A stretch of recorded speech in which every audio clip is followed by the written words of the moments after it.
મારા અનેક જન્મો થઈ ગયા છે. મારી મને ખબર છે તું તને જાણતો નથી. તું તને જાણી લે એટલે ભાઈ મને જાણવાની જરૂરી હતી. જેમ કે તું છીએ જ હું છું, તું હું જુદા. જેમ કે જે હોનું દાગીનો બે જુદે હોય, હોનું દાગીનો બન્યું છે એટલે દાગીનાથી હોનું શેઠું હોય, પણ હોના ખબર દાગીના ખબર નહીં કે હું હોનું છું એટલે હોનું ફરવાની હાર્યું છે. એમાં આપણે બધાએ પરમાત્માને શોધવા. પરમાત્મા તો આપણે જોડે જ છે, આપણને નહીં ખબર. જે આપણા કૃષ્ણ ભગવાન કે દરેકના ઘટમાં આત્મા રૂપે હું બિરાજેલો. આત્મા જ પરમાત્મા. આત્મા જે આપણે જો છે ત્યાં બોલે છે કોણ છે? આત્મા જ બોલી રહ્યો છે ને. આત્મા ના હોય તો પછી એ જ નામની વાત કરી છે ને. જે દાર આત્મા નીકળી જાય એ નનામી કહેવાય. પણ આ મહિમા કે એટલો બધો ગહન છે કે ગુરુ મહિમા એટલે જે ઋષિ મુનિઓએ સંતો શાસ્ત્રોએ ગુરુ મહિમાને બહુ અધિક વર્ણવ્યું છે. તો કે એનું વર્ણન કે મુક્તિ થાય એવું નહીં. જેમ કે આખું જગત એના આધારે છે, પણ એના કોઈનો આધાર સકળ જગત ગુરુમાં વસે, ગુરુ વસે નિરાધાર. અન્ય હસ્તી નહીં ગુરુમાં કે ગુરુ વસે પરાની પાર. આપણે બધા ગુરુને દેહવાળા માનીએ છીએ કે ગુરુ કોઈ દેહ કે વ્યક્તિ નથી. ગુરુ તો પરમ તત્વ છે, અલૌકિક તત્વ છે, જે ચેતન તત્વ છે. કબીર સાહેબે કીધું છે કે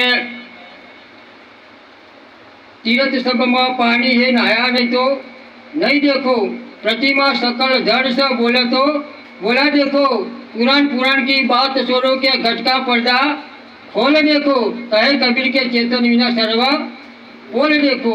आ बधो महिमा चेतन नो समय. चेतन क्यों है? चेतन तो तमारा मोज है, पर पोते चेतन છે આપણે જન્મ ચેતન માનીએ છીએ. પણ જે ચેતન છે બનેલો અનાદિનો છે અને આપણે જે બનેલાને માનીએ છીએ. બનેલું છે નાશો જ છે, પણ આની આપણને પારખ નહીં. હવે આની પારખ કોણ કરાવે? ગુરુ સિવાય આ પારખ થાવી. આના માટે ગુરુના બાળક બનવું. પણ જે ગુરુના શરણ થયો છે, જે ગુરુના શરણે થઈ અને બાળક બન્યા છીએ જ આ વાતને સમજી શક્યા છે. બાકી ડાયરેક્ટ તો ભક્તિ તો આખું જગત કરે જ છે, પણ કોઈને આ વસ્તુ પામ્યા એટલે તો ગુરુનો મહિમા અધિક ગાયો છે.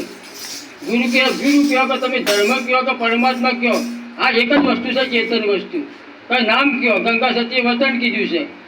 આ વતનનો મહિમા છે. ક્યારેક વતન જાણવીને સર્વ જાણવીને કરવું ના પડે હોય. વતન કી મેલ હે વતને ભયો પ્રકાશ, એક વતન હસો ભયો કે વતન કોક વિરલાની પાસ. આ વતનનો મહિમા છે.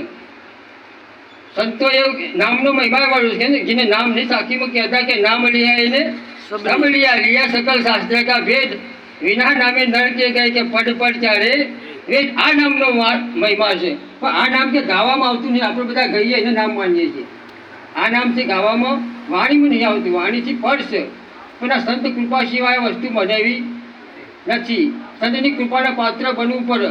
ભગવાને ગીતામાં વાધવજીને કૃષ્ણના સંવાદમાં ભગવાન એવું બોલ્યા છે કે આ જગતની અંદર કે વાલા માલું હોય તો મને મારો ભક્ત છે. વાલા માલો આ જગતમાં હોય માલું તો મને મારો ભક્ત છે. જે જગતમાં સંત છે તે મારાથી અધિક છે. સંતની સેવાથી હું રાજી થઉં એવું કશાથી થતો નથી. આ પણ આપણે બધા સંતોના વિમુખ થઈ ગયા છીએ. બીજું બધું કરીએ પણ સંતોને ના. સંતોથી વિમુખ થઈ ગયા છે. પહેલાં તો નહીં કે આપણે કે સંત દેખી સન્મુખ ચાલીએ કે ડગલે યજ્ઞ ફળ હોય તો તમે સંતના લક્ષ્મણ રાશિને ભજન કરશો તો જ આ વસ્તુ સાર્થક થશે. બાકી તો નરસિંહ મહેતા નહીં કીધું કે સબ અલગ આતમ તત્વ ચીને તબલક સદવ સાધના જૂઠી. પછી તો ના કે એકલો વગરના મેદા જેવું. તમે ગમે એટલા મેદા મળે પણ એકલો નહીં મેળવતો એનું કોઈ મૂલ્ય રહેવાનું નથી. કહેવાનો મતલબ કે એકલું એટલે કહેવાનો મતલબ કે તમે સતને જાણ્યા વગર તમે ગમે એટલું કરશો.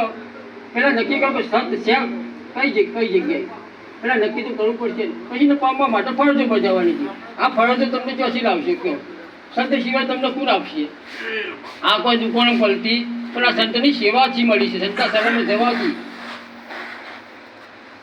આટલું બોલી મારી વાણી વિરામ કરું. એક વાણી બોલી જ જાણી શકીએ. બોલો.